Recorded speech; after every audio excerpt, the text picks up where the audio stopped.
Mes chers bien-aimés, bonsoir. Ça me fait du bien encore une fois de vous rencontrer à travers le média. J'espère que vous avez passé une bonne journée, une bonne nuit.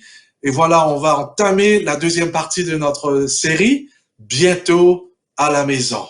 Hier, pour ceux qui nous a suivis sur l'Internet, vous avez participé et suivi la première partie au sujet du retour du Christ. On a vu hier soir que nous vivons réellement dans les derniers temps.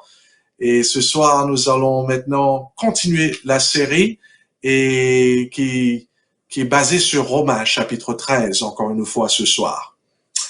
Laisse-moi vous raconter quelque chose qui s'est passé quelques années de cela. Il y avait un chrétien, quelqu'un de très sérieux au sujet de sa religion. Il voulait convaincre un de ses amis qui était athée. Donc, il est allé voir son ami, il était en train d'essayer d'expliquer à son ami. D'ailleurs, il posait la question à son ami, il dit, mais pourquoi est-ce que vous, les athées, vous ne croyez pas en Jésus? Pourquoi est-ce que vous ne croyez pas dans la Bible? Qu'est-ce qui va mal avec vous? Et donc, ils ont rentré dans une conversation. C'était plutôt le chrétien qui parlait pendant pratiquement 30 minutes, jusqu'à un moment donné, l'athée lui dit, mais écoute, quand est-ce que tu vas me permettre de parler? Et le chrétien lui dit, ok, vas-y, tu me dis pourquoi, qu'est-ce qui va mal? Parce que c'est clair que Jésus est ressuscité, il est vivant, il est le sauveur de l'humanité. Le gars lui dit, l'athée le regarde dans ses yeux et lui dit ceci. D'ailleurs, je mets sur l'écran ce qu'il a dit. Il dit ceci. Si vous voulez que je croie que Jésus est le sauveur du monde, vous les chrétiens devez avoir l'air plus sauvés. Si le Christ est bien votre Rédempteur, vous devrez avoir l'air plus racheté. Sinon, je ne veux rien avoir à faire avec vous. Waouh! Si vous voulez que je croie que Jésus est le sauveur du monde, vous les chrétiens devez avoir l'air plus sauvés. Je vous pose la question ce soir, mes bien-aimés, pendant cette époque que nous vivons, juste avant l'arrivée du Christ. Je vous pose cette question, à quel point impactez-vous le monde pour le Christ? À quel point est-ce que votre vie et votre caractère révèlent que Christ est réel en vous et qu'il vient bientôt? Mais nous allons dans le texte que nous avons étudié hier soir, mais nous allons rentrer un petit peu plus en détail. Écoute ce que la Bible nous dit dans Romains chapitre 13, le verset 11 à 14. La Bible dit ceci, « Cela importe d'autant plus que vous savez en quel temps nous sommes, c'est l'heure de vous réveiller enfin du sommeil. Car maintenant le salut est plus près de nous que lorsque nous avons cru. La nuit est avancée, le jour approche. Dépouillons-nous donc des œuvres des ténèbres et revêtons les armes de la lumière. » Verset 13, « Parce que nous appartenons au jour, nous devons mener une vie décente à la vue de tous. Marchons loin des excès et de l'ivrognerie, de la luxure et de l'impudicité, des querelles et des jalousies. » Et le verset 14, « Mais revêtez-vous du Seigneur Jésus-Christ et n'ayez pas soin de la chair pour en satisfaire les convoitises. » Mes chers bien-aimés, nous allons voir ce soir que notre plus grand besoin, c'est de se réveiller. Mais pour se réveiller, pourquoi? Afin d'être une lumière. C'est ça ce que je vais parler là-dessus ce soir. Vous allez voir que nous sommes appelés à être une lumière, car c'est cela qui va pousser les gens à accepter Jésus dans leur vie. Ce n'est pas premièrement nos sermons. Il est vrai que c'est tellement important de prêcher, mais c'est surtout notre style de vie. Donc, quel est l'impact de notre style de vie pendant ces quelques jours que nous vivons juste avant que Jésus revienne? Le titre, bientôt à la maison, bien sûr, ça c'est le thème, mais le sous-titre c'est « Vous êtes la lumière du monde ». Prions le Seigneur. Notre tendre Père qui est dans les cieux, merci infiniment encore une fois que tu nous as donné l'occasion d'être ici ensemble afin de pouvoir étudier ta parole. Merci que hier soir, tu nous as fait comprendre, c'est clair, que nous vivons dans les derniers temps. Les signes des temps nous montrent clairement que Jésus est à la porte. Mais Seigneur, montre-nous maintenant ce que nous devrons faire pendant ce moment que nous t'attendons. Donne-nous ton Esprit Saint afin de pouvoir bien discerner ta parole. Et bénis celui-là surtout qui prêche en ton nom, afin que lui aussi soit édifié par ta parole et que lorsque tu reviendras, lui, sa famille et nous tous qui sommes là, qui est à l'écoute de ta parole, qui sont à l'écoute de ta parole, nous soyons tous sauvés. Au nom de Jésus. Amen. Je dois rappeler à tout le monde que quelquefois vous allez entendre des erreurs. Et pitié de moi, je suis pas vraiment français, mais par la grâce de Dieu, je vais essayer mon mieux. Que Dieu vous bénisse. Mes chers bien-aimés, à quelle heure est-il? C'était ça la question que je vous ai posée hier soir. Vous vous rappelez cela? Quelle heure est-il? Bien sûr, on a vu hier soir, ce n'est pas 18h45 ou 6h45, comme on voit sur la pendule. Non, ce n'est pas même l'heure idéale, ce n'est pas même ce que vous voyez sur votre montre. Non, car Dieu aussi a son heure précise. Et selon la Bible, qui est vraiment la montre de Dieu, selon la Bible, l'heure exacte, c'est l'heure de quoi? De se réveiller. Car selon la calendrier prophétique, Jésus revient bientôt. Car les signes des temps démontrent clairement que nous vivons juste avant que Jésus revienne. Remarquons le texte, nous avons lu cela hier soir. Cela importe d'autant plus que vous savez en quel temps nous sommes, c'est l'heure de vous réveiller. Vous avez remarqué, Dieu attend que ses enfants connaissent le temps que dont nous vivons. Dieu ne veut pas qu'on soit des ignorants. Les enfants de Dieu doivent savoir qu'il vit dans les derniers temps. Vous savez, le texte dit, en quel temps nous sommes. C'est l'heure de vous réveiller enfin du sommeil. Pourquoi? Car maintenant le salut est plus près de nous que lorsque nous avons cru. Donc, mes chers bien-aimés, selon la Bible, nous sommes en train de vivre dans les derniers temps. Hier soir, nous avons vu pas mal des signes des temps. Même en l'an 2020, on a vu pas mal des choses qui s'est passées dans notre monde. Le feu qui dévorait l'Australie, on a vu des inondations, les guerres, des bruits de guerre. Présentement, nous voyons ce qu'on appelle le coronavirus qui est en train de tuer des milliers de personnes. Nous avons vu hier soir qu'il y avait des tremblements de terre en l'an 2020. Il y a aussi ce problème de sauterelles dans l'Afrique, ainsi bien que dans certaines parties de l'Asie, qui démontrent que vraiment la famine frappe notre monde dans plusieurs parties de notre planète. Donc tout cela démontre, selon Matthieu chapitre 24, et bien sûr dans les autres textes, que nous vivons dans la fin des temps. Hier, je ne vous ai pas présenté un autre signe qu'on a vu pendant cette année. Mais c'est celui-ci. Le Royaume-Uni a quitté l'Union européenne. Vous avez entendu déjà ça. Mais bien sûr, peut-être pas vous tous vont comprendre ce que je suis en train de vous dire. C'est pour ça qu'il faut étudier le livre de Daniel et l'Apocalypse. Ce sont deux livres extraordinaires qui nous montrent ce qui va se passer dans les derniers temps, les choses qui vont se passer. Ce sont des livres prophétiques. Et dans le livre de Daniel, surtout chapitre 2, c'est clair pour les étudiants de la Bible, de la prophétie. Daniel avait déjà prédit à travers l'intermédiaire de son Dieu que vraiment l'Europe vont essayer de s'unir dans les derniers temps. Mais ils ne vont pas pouvoir s'unir. Et voilà, nous voyons ici le Royaume-Uni qui a quitté l'Union européenne cette année-ci. Donc c'est pour ça qu'il faut étudier, non pas seulement d'arrêter d'étudier seulement pendant cette semaine. J'espère que vous allez continuer à étudier surtout les livres de la prophétie. Donc c'est dans cette optique-là que Paul, inspiré par Dieu, nous appelle de se réveiller. En voyant toutes ces choses, ces signes des temps, c'est le moment d'abandonner nos péchés, le monde et ses plaisirs, et de se revêtir de notre Seigneur Jésus-Christ afin de commencer à vivre cette vie saine que la parole nous invite à vivre. En d'autres mots, mes chers bien-aimés, il y a un appel urgent au réveil et à la réforme. C'est biblique, c'est clair. D'ailleurs, vous allez voir ça clairement ce soir. Ici, Paul parle à l'Église à Rome. Et Paul leur dit, réveillez-vous, réveillez-vous du sommeil, car notre salut est plus proche que lorsque nous avons cru. Et le point suivant, mes chers bien-aimés, c'est ceci. La question, c'est ceci. Si Paul disait à l'Église, aux membres de se réveiller, qu'est-ce que cela signifie?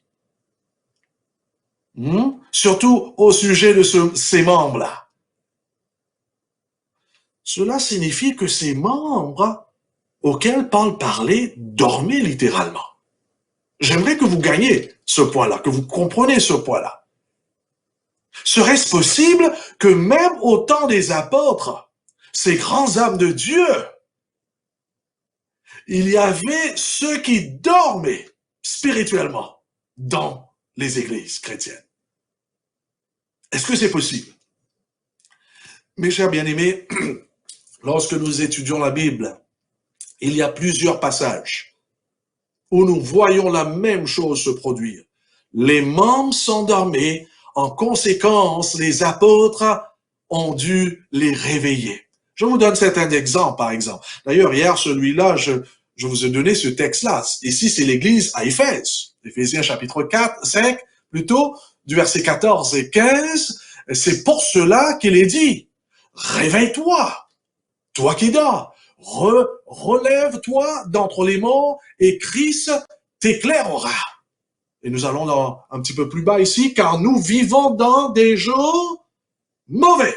Donc nous voyons l'appel de se réveiller, c'est partout dans la Bible. Je vous donne un autre texte. On y va maintenant dans l'Apocalypse, voilà le livre là. L'Apocalypse chapitre 3, ici c'est Jésus qui parle à l'église de Sardes. Remarquons bien ce que Jésus va dire à cette église. Il dit dans le verset 2, réveille-toi, ranime ce qui te reste de vie et qui allait mourir, car je n'ai pas trouvé ta conduite parfaite aux yeux de mon Dieu. Donc Jésus s'adresse à l'église de Sardes et dit, réveille-toi. Ici donc nous voyons la même chose de ce que nous avons vu dans Romains chapitre 13. En d'autres termes, les chrétiens de Sardes dormaient littéralement. Les chrétiens de l'église d'Éphèse dormaient littéralement. Nous voyons, je vous donne un autre exemple, cette fois-ci c'est dans une parabole. Vous avez déjà entendu sûrement la parabole des 10 vierges dans Matthieu chapitre 25, le verset 5. Vous connaissez l'histoire un petit peu. Donc le maître, selon l'époux d'ailleurs, selon cette parabole, était parti, il allait venir pour prendre ses vierges avec lui, mais remarquons bien ce qui s'est passé. Comme le marié tardait, toutes s'assoupirent et s'endormirent. Waouh! Vous avez compris cela? Tous se sont endormis, y compris quoi? Les vierges sages, ceux qui vont être sauvés. Waouh! Qui veut dire que vraiment, ce n'est pas seulement ceux qui vont se perdre qui ont cette habitude de dormir au sein du christianisme. Même les enfants, les élus, les enfants de Dieu. Car ici, c'est ça ce qu'on voit. D'ailleurs, je n'ai pas le temps de vous partager cela. J'espère que vous allez étudier cette parabole. C'est fort. Vous savez, l'histoire de l'idée ou la pensée qui sort d'ici, c'est que, vous savez, les vierges représentent les enfants de Dieu. C'est l'église de Dieu. Malheureusement, il y avait un problème. Bien sûr, tout d'abord, la Bible dit tout avait quoi? Des lampes. Et vous savez qu'est-ce que c'est que la lampe dans la Bible?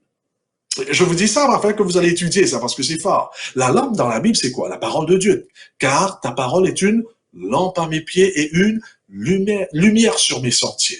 Donc, tous ces vierges avaient quoi? La parole de Dieu. Ils avaient les saintes doctrines. Ils gardaient les commandements. Elle. Donc, l'église gardait la parole.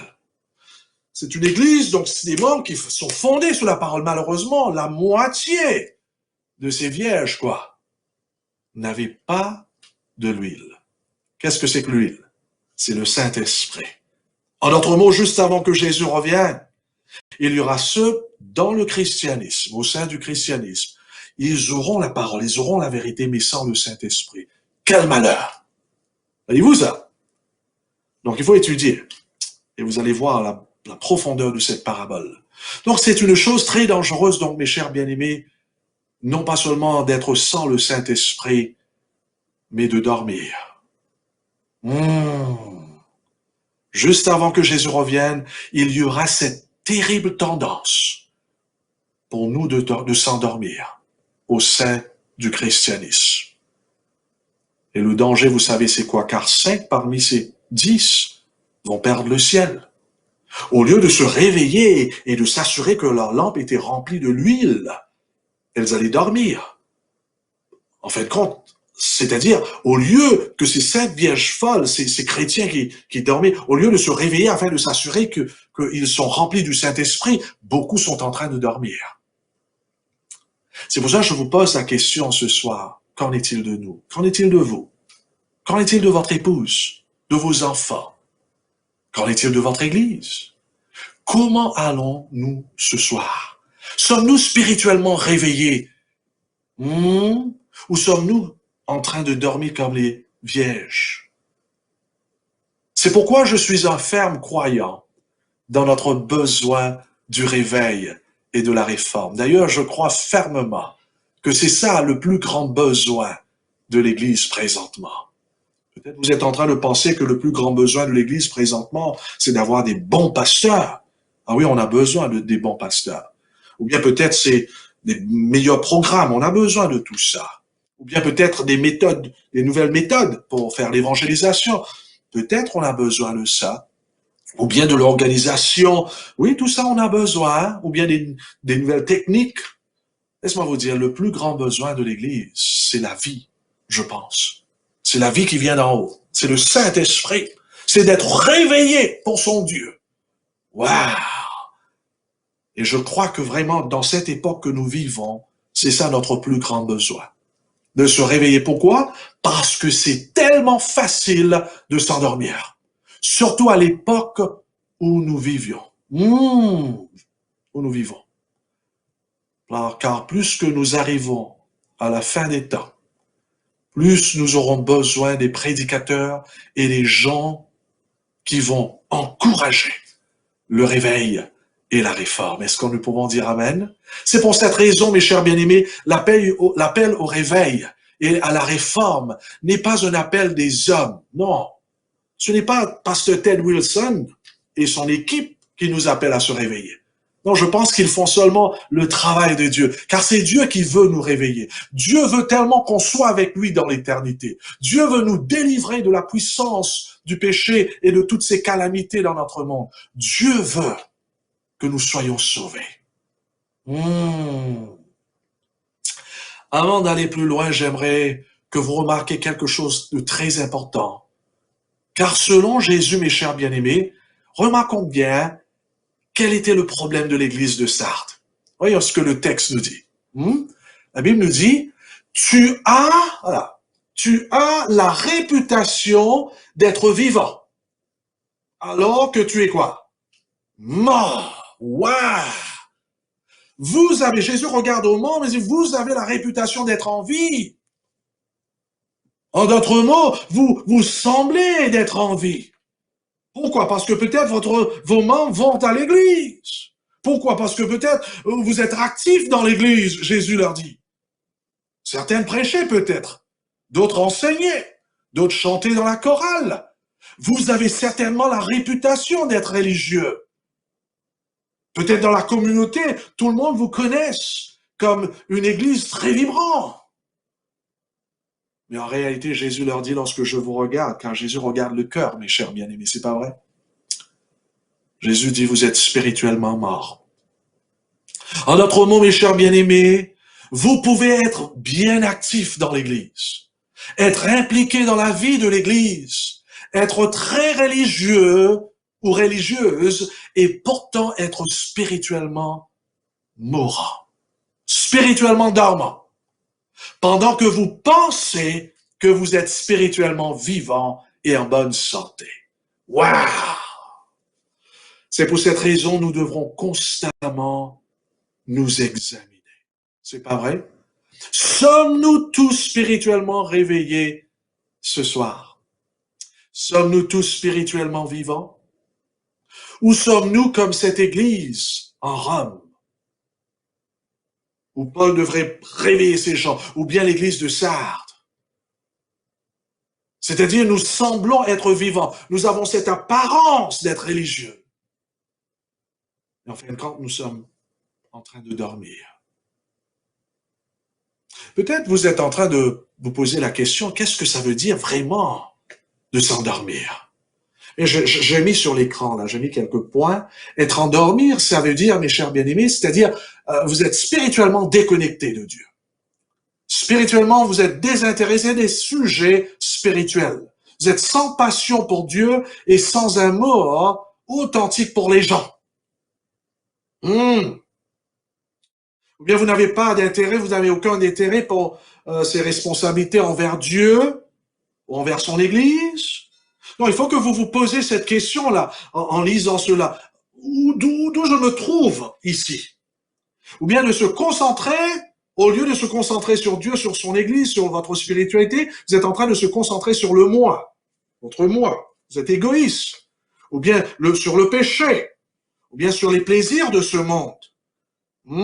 Et finalement, vous êtes atteint d'un faux sentiment de sécurité. Waouh! Qui êtes-vous? En d'autres mots, mes chers bien-aimés, vous êtes en train de vous endormir lorsque vous venez à l'église. Vous êtes présent tous les sabbats, mais vous ne vous souciez pas vraiment de votre spiritualité, de votre relation intime avec Dieu. Cela veut dire que vous dormez. Vous pouvez être actif dans votre église, mais vous accomplissez juste une tâche, pendant que votre cœur est peut-être loin de Dieu. Vous êtes plutôt intéressé dans votre entreprise, dans votre sport peut-être. Et pour les dames, pour les jeunes filles, dans votre beauté peut-être. Ou dans votre voyage à Bora Bora, à Tahiti peut-être. Aux Seychelles, d'où je viens. Ou peut-être au Walt Disney. L'année prochaine. Peut-être votre pensée est ailleurs. Ça veut dire que vous êtes en train de dormir. Ou bien vous êtes plus soucieux de savoir qui gagnera la Coupe de l'Europe. D'ailleurs, je sais pas, je pense qu'on a annulé déjà la Coupe de l'Europe au sujet du foot. Hein?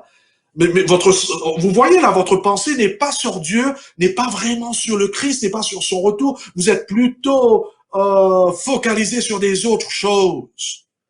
Oui, vous êtes satisfait de venir à l'église, mais c'est juste ça.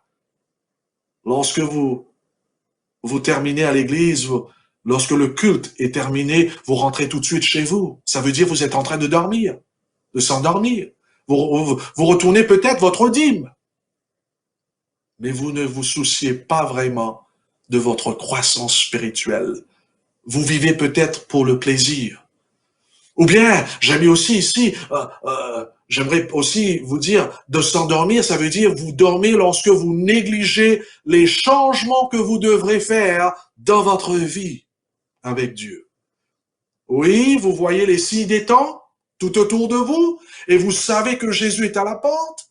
Vous savez qu'il y aura un jugement qui arrive bientôt, mais vous jouez toujours avec le péché.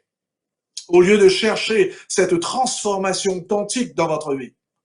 Au lieu de cela, vous repoussez toujours les changements que Dieu vous appelle d'expérimenter pour demain. Et vous savez quoi? Demain ne vient jamais. Et votre cœur s'endurcit. Et il devient de plus en plus difficile de faire ces changements. Et finalement, tu t'endors. Waouh! Peut-être vous dormez quand vous êtes à la maison. Mais vous ne vous souciez pas de votre vie de mariage. Et je parle aux chrétiens là. Car il y a beaucoup qui ont une apparence d'être très religieux à l'église, mais à la maison, il n'y a plus d'amour. Et vous ne vous intéressez pas à raviver l'amour pour votre conjoint, pour votre mari ou pour votre femme. Oui, vous êtes toujours avec votre femme peut-être, toujours mariés, mais il n'y a plus de véritable amour entre vous. Ou bien peut-être vous avez des enfants, mais vous n'êtes pas impliqués dans leur vie de tous les jours, dans leur spiritualité, dans leur personne. Vous ne vous souciez pas vraiment de ce qui leur arrive. Vous négligez la vigile matinale avec eux. Est-ce que vous comprenez? Ça veut dire que vous dormez, mes chers bien-aimés. Ou bien peut-être vous dormez lorsque vous ne vous souciez pas de l'Église de Dieu. J'aimerais dire quelque chose là-dessus. Vous ne vous souciez pas de la spiritualité de votre Église, sur le développement spirituel des jeunes de votre Église, sur la mission de votre Église, c'est-à-dire de sauver les âmes. Vous ne souciez pas du salut de votre collègue du travail. Ça veut dire que vous dormez. Ou de vos voisins. Vous n'êtes pas vraiment impliqué dans la vie de l'Église. Je vous pose la question, qu'en est-il de vous? Peut-être vous n'avez pas un ministère ou même pas une mission.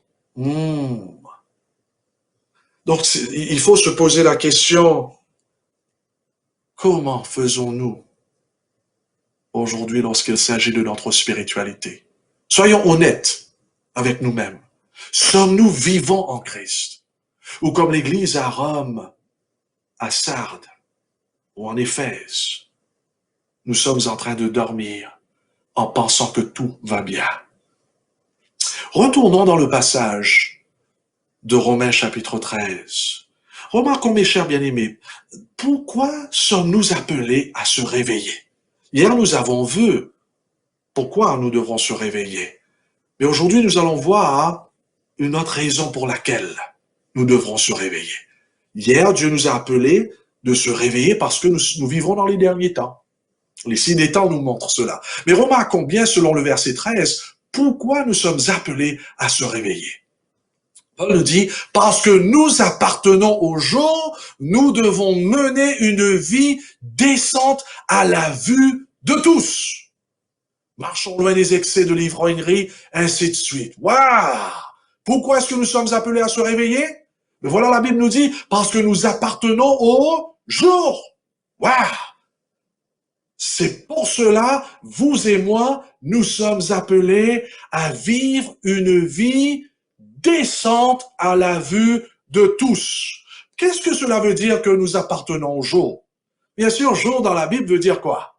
Lumière. Hier soir, nous avons vu que le soir veut dire le ténèbre, mais le jour veut dire la lumière. Donc, la Bible est en train de nous dire, parce que nous appartenons au jour, c'est-à-dire à ce Dieu de lumière, c'est pour cela nous devrons se réveiller et de mener une vie décente à la vue de tous.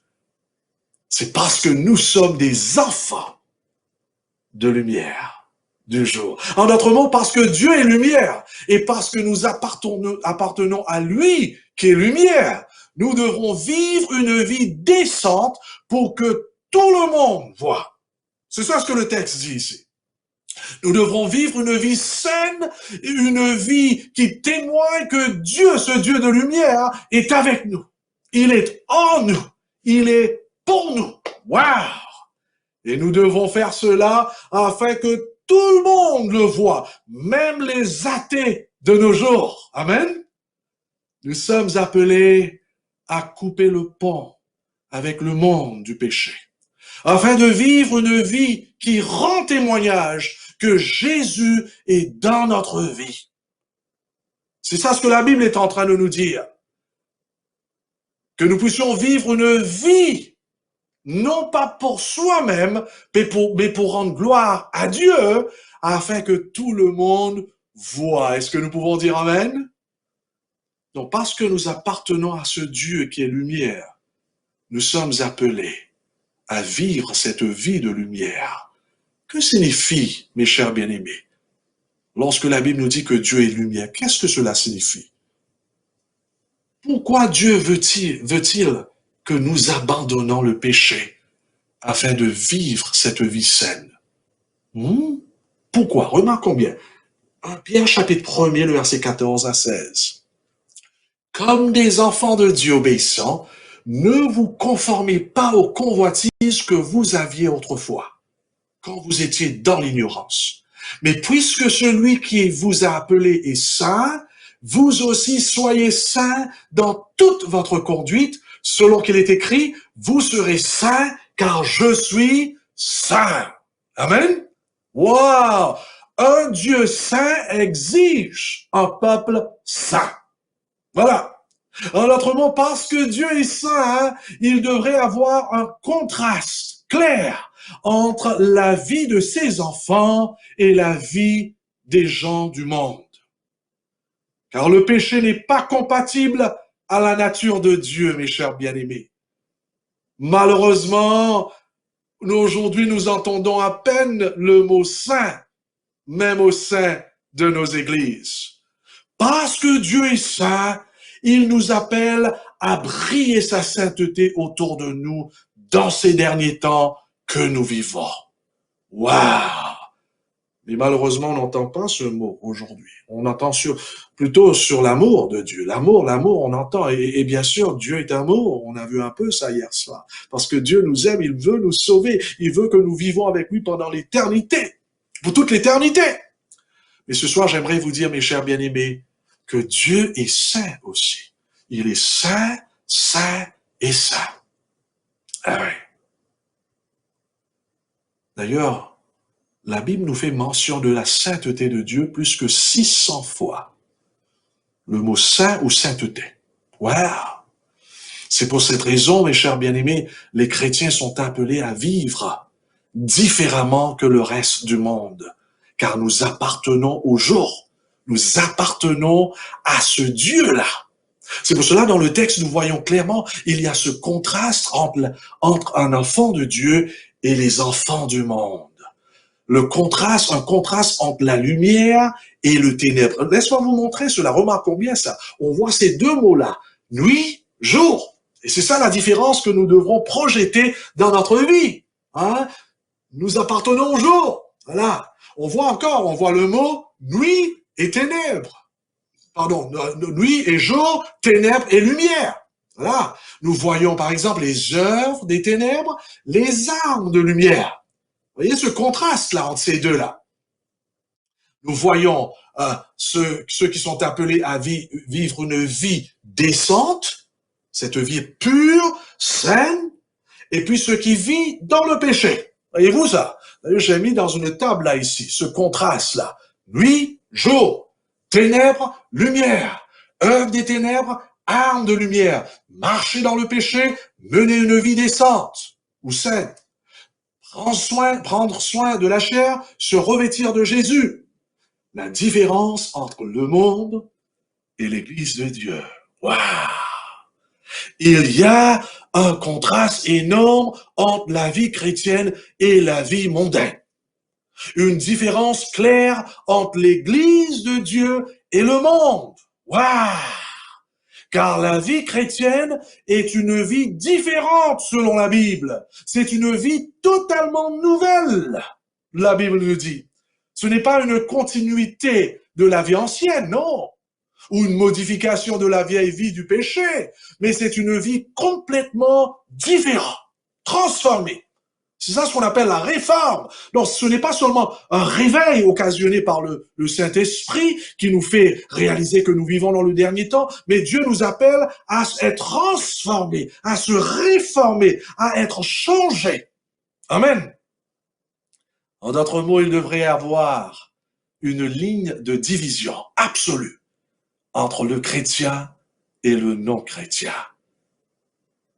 Ça devrait être comme le jour et la nuit, la lumière et le ténèbre, exactement comme la Bible nous dit. Car nous sommes la lumière du monde. Jésus va dire cela dans Matthieu chapitre 5, c'est pas vrai? Vous êtes quoi? La lumière du monde. Jésus parlait à ses disciples. Donc notre rôle au cours de ces derniers jours, mes chers bien-aimés, de l'existence de notre monde, c'est de donner la lumière à ce monde ténébré. Ce monde qui arrive à sa fin. Amen. Est-ce que vous êtes en train de vivre cette lumière du monde? Hmm. Qu'est-ce qui fait cette différence-là en nous? Qu'est-ce qui fait qu'on devient la lumière du monde? Bien sûr, c'est le Christ, car c'est lui qui est la lumière du monde. Mais lorsque le Christ rentre en nous et habite en nous, le résultat est clair. Nous aussi, nous deviendrons la lumière du monde. Est-ce qu'on peut dire Amen? Mes chers bien-aimés, c'est un principe central dans la parole de Dieu, que les chrétiens devraient être absolument différents du monde. C'est ça notre objectif. C'est ça ce que nous devrons aspirer et soupirer. Car c'est ça qui attire le monde vers le Christ. Est-ce qu'on peut dire Amen? Ce n'est pas premièrement nos sermons, comme je vous ai dit tout à l'heure, ou nos prophéties. Non. Même que ces prophéties sont extraordinaires et il faut les prêcher. Bien sûr, il faut prêcher l'évangile. Mais c'est pas ça, tout d'abord. Ce n'est même pas nos doctrines extraordinaires que nous possédons. Il est vrai que c'est important de prêcher ces doctrines, non. Mais c'est pas ça la première chose. C'est une vie transformée par la puissance de l'évangile qui attirera les pécheurs au Christ. Est-ce qu'on peut dire Amen? Je suis touché de cet homme, Martin Lloyd-Jones, lorsqu'il dit ceci. Quand l'Église est absolument différente du monde, elle l'attire invariablement.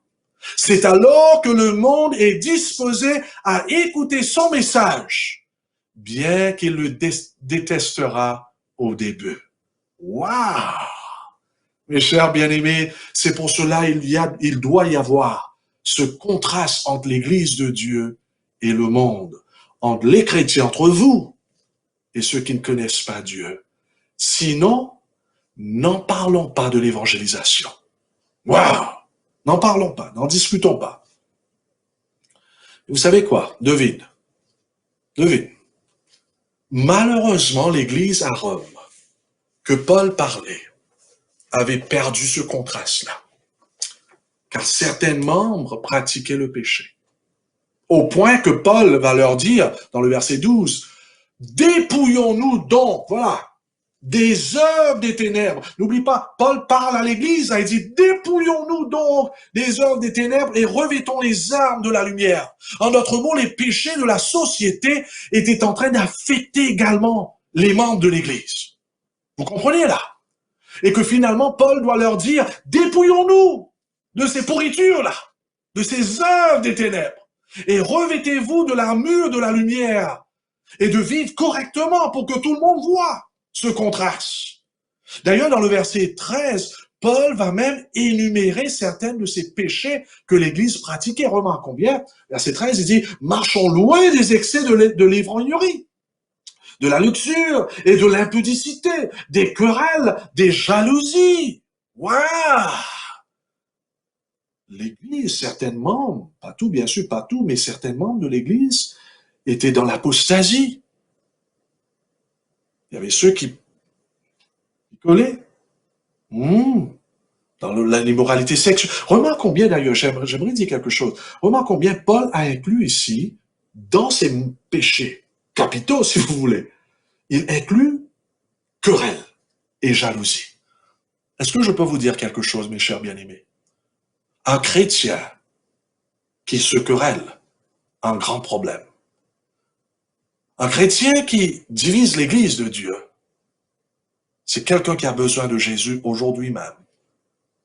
Il y a beaucoup, j'ai vu ça dans mon Église, il y a beaucoup de chrétiens, ils ne boivent pas, ils ne fument pas, ils ne font pas des trucs graves, entre ce qu'on appelle graves, comme l'adultère et tout ça, mais ils se querellent, ils se chamaillent dans l'Église, se bagarrent, ils sèment la pagaille. Si vous êtes un de ces chrétiens ou une de ces chrétiennes, vous avez un problème grave.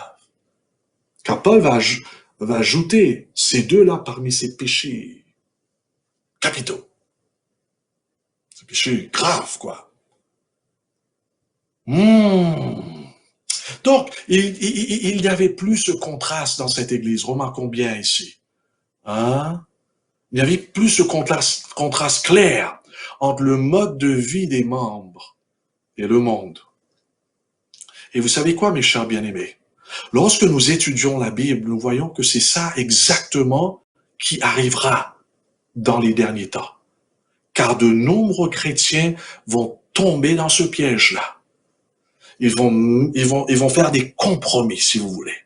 Écoute ce que Paul dit. C'est Paul même qui parle, c'est dans 2 Timothée, vous connaissez bien le texte. Je résume, hein. Il y a 3 choses principales qui viennent. Il y a plusieurs, hein, mais j'aimerais toucher sur 3 choses principalement. Remarquons bien ce que Paul dit ici dans 2 Timothée 3, le verset 1 à 5. Il dit ceci, sache, ça c'est dans le verset premier, sache que dans les derniers jours, il y aura des temps difficiles, car les hommes seront quoi? Égoïstes, amis de l'argent, aimant le plaisir plus que Dieu. Waouh! Vous voyez ça? Égoïste veut dire quoi? C'est l'amour pour soi-même. Dans les derniers temps, les gens vont s'aimer, vont centrer leur vie sur eux-mêmes. Le jeu, le moi. Et puis, amour de quoi? Amour de l'argent. Ami de l'argent veut dire amour de l'argent, pour l'argent. Et puis, amour pour le plaisir. Voyez-vous là? Aimant le plaisir plus que Dieu. Ça, c'est l'amour. L'amour, mais dans la mauvaise direction. Au lieu d'avoir cet amour pour son Dieu, dans les derniers temps, les gens vont avoir cet amour pour soi-même, pour l'argent et pour les plaisirs. Waouh! Qui êtes-vous? Car ça, c'est dans le dernier temps. Vous avez vu dans le texte, là, hein? Sache que dans les derniers jours, les gens vont se focaliser sur ces choses pareilles, sur les plaisirs, sur les fêtes, sur l'immoralité sexuelle. Dans les derniers temps, nous allons voir cela. Les gens vont être attirés par le sport plus que par Dieu. Leur focus sera sur quoi? Sur ces choses terrestres. Et maintenant, ne rate pas cela. Remarquons ce que la Bible nous dit, car qui sont ces personnes? Remarquons bien. Je reprends. Sache que dans les derniers jours, il y aura des temps difficiles, car les hommes seront égoïstes, amis de l'argent, aimant le plaisir plus que Dieu, ayant l'apparence de la piété. Voilà. Mais reniant ce qui en fait la force. Qui sont ces gens-là? Qui vont aimer soi-même, l'argent et les plaisirs du monde. Bien sûr, ce n'est pas seulement les gens du monde ici, mais c'est qui? Ce sont les gens qui vont aimer le plaisir plus que Dieu, ayant l'apparence de la piété. C'est-à-dire, ces gens-là auront cette apparence d'être religieux. Ici, donc, ce sont aussi bien les chrétiens. Dans les derniers temps, il y aura beaucoup de ces chrétiens qui vont avoir cette apparence, ils vont porter un masque chrétienne ou religieuse. Voyez-vous là? Ils vont avoir cette apparence d'être religieux, mais ils n'auront pas cette puissance qui transforme l'âme, mais reniant ce qui en fait la force. Ils n'auront pas cette puissance du Saint-Esprit qui seul pourra leur changer et qui leur rendra différents au monde.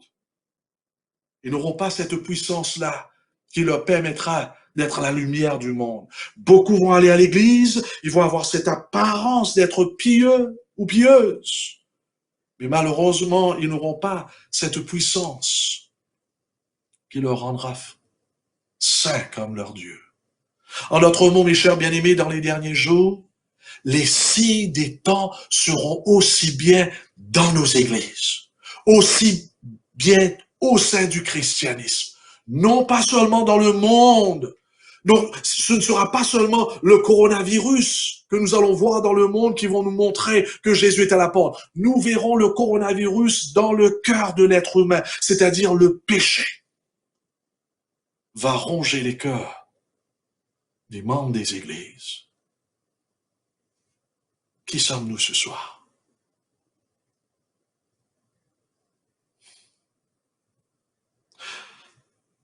Et finalement, nous aurons seulement cette réputation comme l'église de Sardes. Vous avez la réputation d'être vivant. Vous vous rappelez, nous avons lu tout ça tout à l'heure. D'être vivant, d'être spirituel. Quand en réalité, vous êtes spirituellement mort. Laisse-moi vous dire quelque chose. Personne ne pourra être vivant spirituellement si on est attaché à ces trois choses-là. Le moi, l'argent, l'amour de l'argent et les plaisirs du monde. Ça veut dire que comme le monde et ses plaisirs avaient affecté l'Église à Rome, ici Paul, en Timothée, Paul est en train de nous dire que dans les derniers jours, des milliers et des milliers de chrétiens vont perdre le focus. Ils vont concentrer sur ces trois choses. Le moi, l'argent et les plaisirs. Qui êtes-vous? Qui sommes-nous? En d'autres mots, au lieu de se focaliser sur ce Dieu qui vient bientôt et de vivre pour lui et pour sa gloire, beaucoup seront fous après les plaisirs dans les derniers temps. Après l'amusement, après les divertissements, après le sexe, après l'homosexualité, après l'argent, au lieu de vivre cette vie décente pour glorifier notre Dieu, afin d'attirer aussi bien les gens vers ce Dieu qui vient bientôt. Beaucoup vont faire des compromis avec ce monde dans le dernier jour. Ils vont se mélanger avec le monde et pratiquer le péché de ce monde. Et résultat, il ne rate pas cela. Et résultat, au lieu d'impacter le monde pour le Christ, c'est le monde qui aura un impact énorme sur l'Église dans les derniers jours. C'est ça ce qui s'est passé dans le passé. Et cela arrivera aussi bien dans le futur, juste avant que Jésus revienne. D'ailleurs, j'aimerais que vous voyiez quelque chose ici, c'est important, car il y a beaucoup de gens qui sont choqués. Les gens extraordinaires qui rentrent dans l'église et ils regardent dans l'église, ils voient le monde dans l'église et ils me demandent, pasteur, j'ai quitté le monde et mais je vois le monde dans l'église, mais qu'est-ce qui se passe? Et il y a ceux qui sont vraiment, qui se dépriment, quoi. Ils sont cassés en mille morceaux. Laisse-moi vous dire quelque chose, mes bien-aimés. Malheureusement, ça ne devrait pas y être, mais l'apostasie, nous allons voir l'apostasie dans l'église. Car l'apostasie était dans le jardin d'Éden, dans un jardin parfait. Finalement, il y avait l'apostasie. Adam et Ève sont tombés dans le péché. Il y avait l'apostasie même dans le ciel, c'est pas vrai? Un ciel si parfait, si saint. Donc, il y aura l'apostasie aussi dans l'Église dans les derniers jours. Mais l'Église est appelée à sortir de l'apostasie. On est appelé à lâcher, à se dépouiller de ses péchés. C'est pour cela, s'il y a quelqu'un qui est présentement dans l'Église, vous êtes découragé, il ne faut pas se décourager. Il faut se réveiller. Il ne faut pas même quitter l'Église d'ailleurs, je dois vous dire directement. Il y a ceux qui quittent l'Église qui disent, ça ne sert à rien. Non, non, non, non, non. Dieu réglera tous ses problèmes. Amen. Au temps propice, au bon temps, Dieu va séparer les deux, les livrets et le blé. Toi, il faut que tu sois fidèle. Présentement, il faut s'examiner. Où est-ce que tu es dans ta marche vers le ciel? Est-ce que tu es en train de vivre pour ton Dieu et pour sa gloire, en voyant toutes ces signes des temps? D'ailleurs, je vous pose la question, est-ce que nous sommes arrivés à cette époque où vraiment Paul dit que dans les derniers temps, dans l'Église, il y aura cette apparence de la piété? Est-ce que nous sommes arrivés là? Mais bien sûr, regarde ce qui se passe. Il ne faut pas que nous soyons découragés. Le problème, c'est ceci. Ce sont ces compromis-là que beaucoup de chrétiens vont faire. C'est ça ce qui va affecter gravement la pureté et la réputation de l'Église au cours de ces derniers jours. Et c'est pour cela, si nous ne nous réveillons pas vraiment, ces choses vont nous empêcher d'être la lumière du monde. Cela va nous empêcher d'impacter le monde pour le Christ. C'est ça ce que la Bible nous enseigne. D'ailleurs, je vous dis directement, le monde va étouffer la lumière de l'Évangile au sein de l'Église si vous et moi, nous ne nous réveillons pas et nous ne nous dépouillons pas de ces choses. Ça va étouffer le monde et le péché et l'amour pour toutes ces choses-là. Ça va étouffer la lumière de l'Évangile. En conséquence, nous deviendrons tièdes.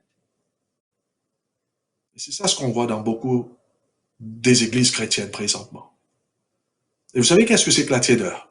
C'est un mélange du chaud et quoi? Et du froid. En d'autres mots, c'est un mélange de la lumière et quoi? Et du ténèbre. C'est le carré gris. C'est un mélange de Dieu qui est saint et le monde qui vit dans le péché. Et par conséquent, les membres, finalement, nous allons tomber dans un coma si nous sommes tièdes. Un coma spirituel. Tout en chantant, oui, tout est bien, oh mon âme ne craint rien. Waouh!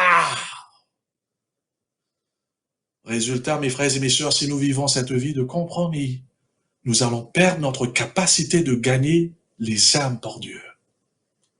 Waouh! Donc, qu'en est-il de nous ce soir? Sommes-nous tous réveillés? Ou sommes-nous encore enchaînés quelque part dans notre vie par les plaisirs de ce monde? Si c'est le cas, cela veut dire que nous avons perdu la capacité de gagner nos collègues de travail. Si nous, on est en train de faire le compromis. Car si nous vivons dans le péché, si nous sommes en train de faire des compromis, nous serons des pierres d'achoppement pour nos amis athées ou bien nos amis qui ne connaissent pas Dieu. Écoute ce que mon meilleur écrivain dit. C'est fort, ça m'a fait pleurer ça. Elle dit ceci, des chrétiens avec des cœurs partagés sont pires que les infidèles. Car leurs paroles trompeuses et leurs positions non engagées conduisent plusieurs à la dérive. L'infidèle montre qui il est. Le chrétien tiède, voilà le mot, trompe tout le monde. Waouh! Il n'est ni un bon mondain, ni un bon chrétien. Écoute ça là maintenant. Satan l'utilise pour faire une œuvre que personne d'autre que lui ne peut faire. Vous pouvez imaginer cela, mes chers bien-aimés? Que Satan aime les chrétiens tièdes. Nous sommes dans le plan stratégique de Satan si nous vivons une vie de compromis.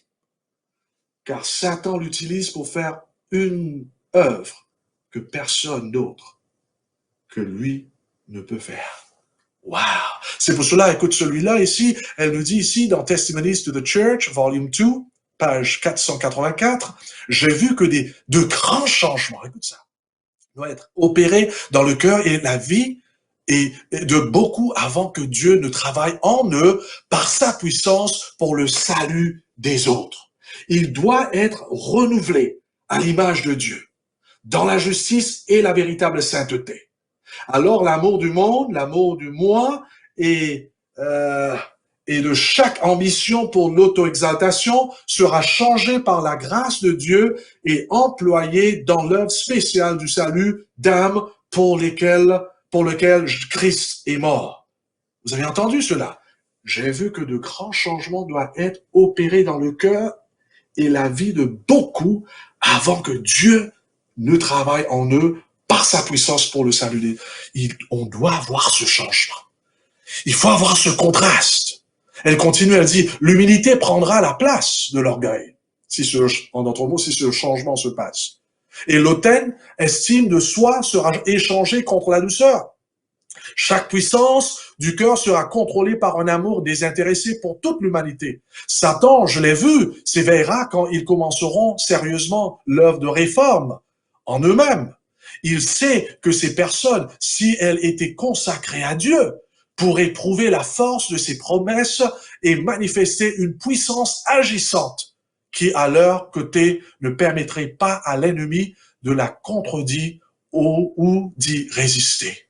Ils manifesteraient la vie de Dieu dans leurs âmes. Le plus grand besoin de l'Église ce soir, mes chers bien-aimés, votre plus grand besoin, mon plus grand besoin, le plus grand besoin de chaque prédicateur et pasteur, c'est ceci. Il manifestera la vie de Dieu dans leur âme. Nous avons besoin de vivre cette vie du Christ. Wow! Wow, c'est pour cela notre plus grand besoin, mes chers bien-aimés, comme Paul dit dans Romains chapitre 13. Parce que nous appartenons au jour, nous devons mener une vie décente à la vue de tous.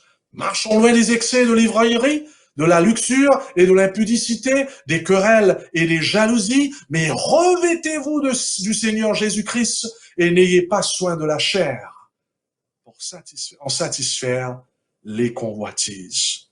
Mes chers bien-aimés, Dieu nous appelle à se réveiller et à se dépouiller de ces choses de ce monde afin d'être la lumière du monde. Est-ce qu'on peut dire Amen?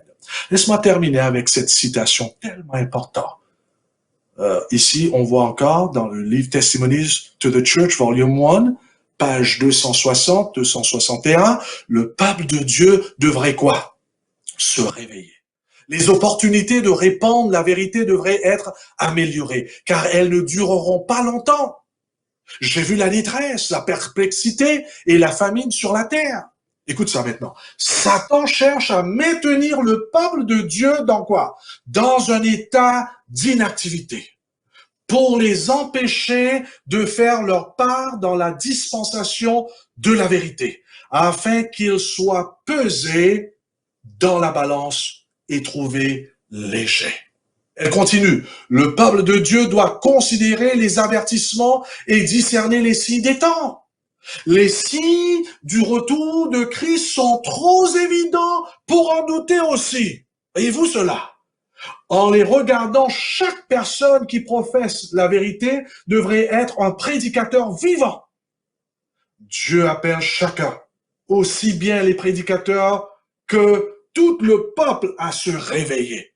Écoute cela, les scènes de l'histoire de la terre sont sur le point de vite se terminer.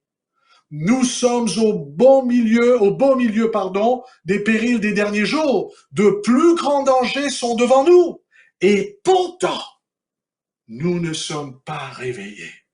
Ce manque d'activité et de sérieux dans la cause de Dieu est terrible.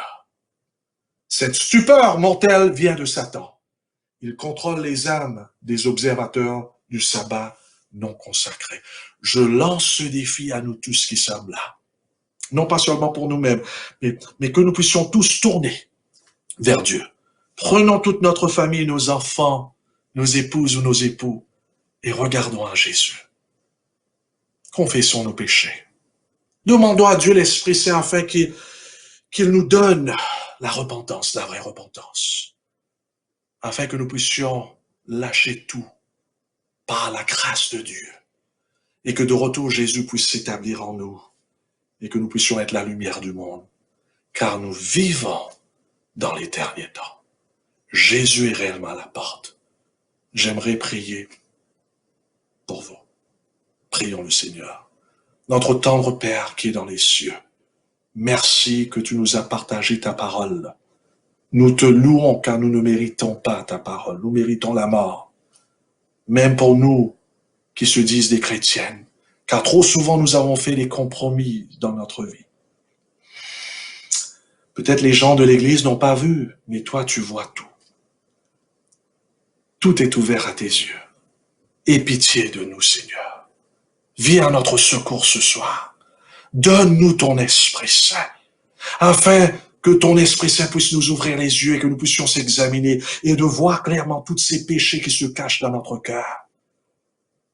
Afin que nous puissions sortir de cette léthargie spirituelle, de cette tiédeur, et que nous puissions se réveiller, se dépouiller, et de se revêtir de ce Jésus avant que ce soit trop tard. Que de retour nous puissions être une lumière pour les gens du monde, et que les gens du monde soient sauvés par nous, non pas par nos sermons tout d'abord, mais par notre vie. Que notre vie soit ce sermon-là. Bénis chacun d'entre nous et sauve-nous au nom de Jésus. Amen. Mes chers bien-aimés, que Dieu vous bénisse. À demain soir, nous allons continuer cette étude. Je vais traiter demain soir sur ce sujet. Qu'est-ce que ça veut dire de se revêtir de ce Jésus? Je vous invite à inviter vos amis, vos ennemis, les membres de l'Église, vos enfants, vos épouses, vos époux, à être sur l'Internet avec vous pour entendre ces messages. Que Dieu vous bénisse. Bonne soirée. Amen.